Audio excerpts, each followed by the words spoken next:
She went out for a girls' night, then but dialed me while mocking my proposal to another man. So I texted her friend, put her on speaker, and everything went silent. I'm sitting in my workshop right now.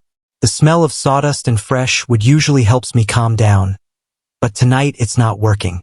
My phone is lying silent on the bench in front of me. Just an hour ago it was acting like a microphone, letting me hear the woman I was going to marry talk about me like I was a joke. I'm a luthier. That means I build and repair guitars. It's quiet, slow work, but it's what I love. I'm not a rich man, but I make a decent living, and I've built a life I'm proud of. My fiancée Jenna and I had been together for 4 years. She's 29, I'm 31. I really thought we were happy. A month ago, after saving and planning for a long time, I proposed to her. I took her to a gazebo in the botanical gardens. A place she said was her favorite in the city. I had spent months looking for the perfect stone, something unique. I found a beautiful moss agate with green threads inside, like a tiny forest. I even designed the ring setting myself and got a friend, who's a goldsmith, to make it. It wasn't a big diamond, but it was meaningful, personal, special. She said yes. She cried. She took a ton of photos and posted them online, saying how unique it was and that it was so her. Everyone was happy. We started planning the wedding.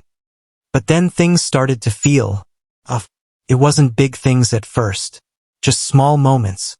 Her best friend Chloe is married to a guy named Alex. He's flashy, loud, works in finance, talks about stocks and his BMW all the time. Jenna started talking about him a lot, about the restaurants he took Chloe to, about the vacations they took together, about how ambitious he was. One time, she was looking at a wedding venue Alex had recommended. It was way too expensive. When I told her that, she gave me a look like I was just some sad little man holding her back. Alex would make it work for Chloe, she said softly. That one sentence stuck with me. It hurt more than I expected. Tonight, she went out for a girls' night with Chloe and some other friends. Around 10 o'clock, my phone rang. It was Jenna. I thought she was calling me, maybe a bit drunk, ready to come home. But when I picked up, I didn't hear her say anything. Just background noise. Music, people talking, glasses clinking. She had but dialed me. I was about to hang up, but then I heard her voice, clear as day. I just had to smile and pretend it was the most magical moment of my life, she said, laughing. My heart dropped. Then I heard Chloe's voice. Oh my God. He didn't? She was laughing too. Jenna replied. He did. A gazebo. Like a fairy tale for broke people. They all laughed. And then I heard Jenna say, and that ring, Chloe, it has stuff growing in it. He probably dug it out of the backyard. More laughter. Cruel, sharp. That's when I heard a man's voice. Alex, so much for it being a girls' night. Come on. Be nice, he said. But even he was laughing. The guy builds wooden boxes for a living. What did you expect? A Tiffany ring. Jenna said, I expected something that didn't look like it came from a craft fair. How am I supposed to show this off? It's embarrassing. Your proposal to Chloe was iconic. A hotel suite, champagne, Cartier. That was a real proposal. Mine was just sad. I sat there in my workshop and listened. She wasn't just venting. She was performing. She was trying to impress Alex.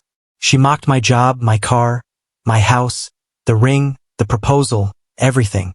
It was like she was trying to prove she deserved someone like him instead of someone like me. Every word felt like a knife. I didn't move. I didn't interrupt. Instead, I picked up my phone. I went to my messages and found Chloe's number. I typed out a short text with steady hands. Hey Chloe, Jenna but dialed me. I can hear everything. Put her on speaker for me. I hit send. I held my phone to my ear, still listening, still waiting. A few moments later, I heard Jenna's voice again, still complaining. He wants to plant a vegetable garden, like we're living in the woods. I feel like I'm dating a lumberjack. Then suddenly silence. A sharp gasp. The sound of a phone being dropped. Then Chloe's whisper. Panicked, almost out of breath. Jenna, shut up. Just shut up. Jenna sounded annoyed. What? Why? Then a pause. Chloe's voice was shaky. He's on the phone. He's been on the phone. He just texted me. He heard everything. And then silence. Not just quiet. A deep, heavy silence that seemed to echo through my entire house. The music from the bar was still playing, but no one was talking anymore.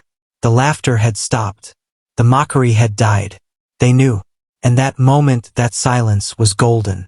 After about 15 seconds, the call ended. They hung up. I just sat there for a long time, letting the truth sink in. The woman I loved didn't exist. Not really. Jenna was a mask. The real her was the one I just heard.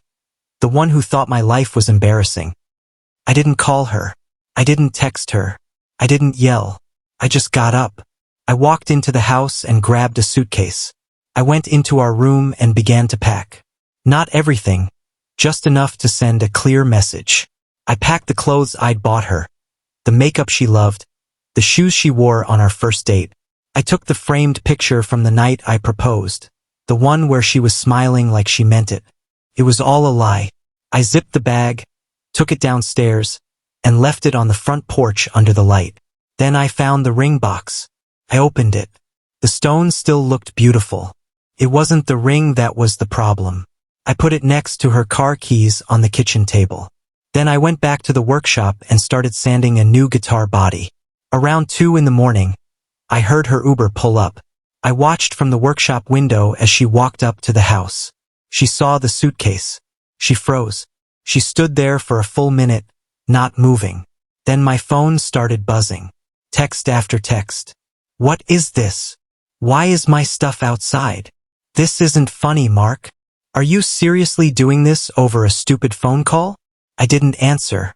The calls started next. I let them go to voicemail. I still have them, a whole collection.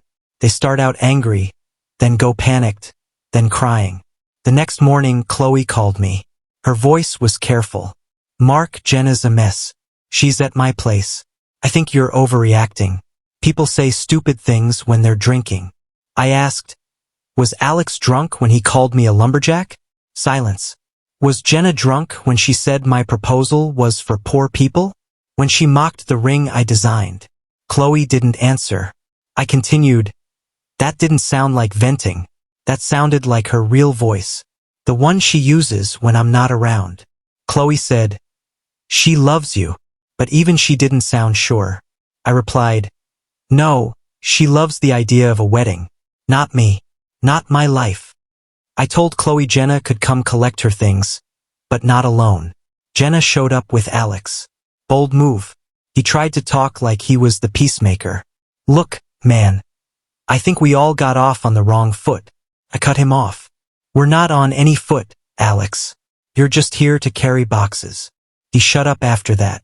I watched from the door as they made trip after trip to his car. Jenna tried to talk to me. She cried. She apologized. I just shook my head. When they loaded the last box, she looked at me, tears on her face. It was just one night. You're throwing away 4 years over one night. No, Jenna, I said calmly. I'm throwing away one night of truth so I don't spend a lifetime living a lie. That call was a gift. It showed me who you really are. You don't want me, you want his life. Go be with the man you admire. This house? It's for someone who respects the man who built it. And I closed the door. 6 months have passed. The silence that started that night has become my peace. Jenna and Alex aren't together. They never were meant to be. Jenna wasn't in love with him, just his status. And Alex? He still loves his wife. Chloe, the friend who put her on speaker, eventually drifted away from Jenna too. The friend group fell apart. Jenna moved into a small apartment. She tried to tell people I was controlling and jealous, but it didn't stick. Too many people knew what really happened. Too many witnesses heard the truth. I took the ring back to my friend. We removed the stone, melted down the gold, and turned it into a signet ring for me. A small guitar carved on the face. A reminder that true value isn't found in a price tag. It's found in honesty and real craft. A month ago, a woman walked into my shop. She had a beat-up guitar that belonged to her grandfather. We talked for an hour. She didn't ask me what I did. She watched me do it. She didn't care about my car. She cared about my passion. Her name is Sarah. We've been out a few times. It's quiet. It's slow. And it's real. That but dial? It wasn't a curse. It was a gift. It showed me the truth. Jenna was right about one thing. She was performing. She just didn't know she was the one being watched. I didn't need to scream or take revenge. I just had to listen and make sure she knew I heard everything. The silence took care of the rest. If you felt that silence too, hit that subscribe button. More real stories are coming.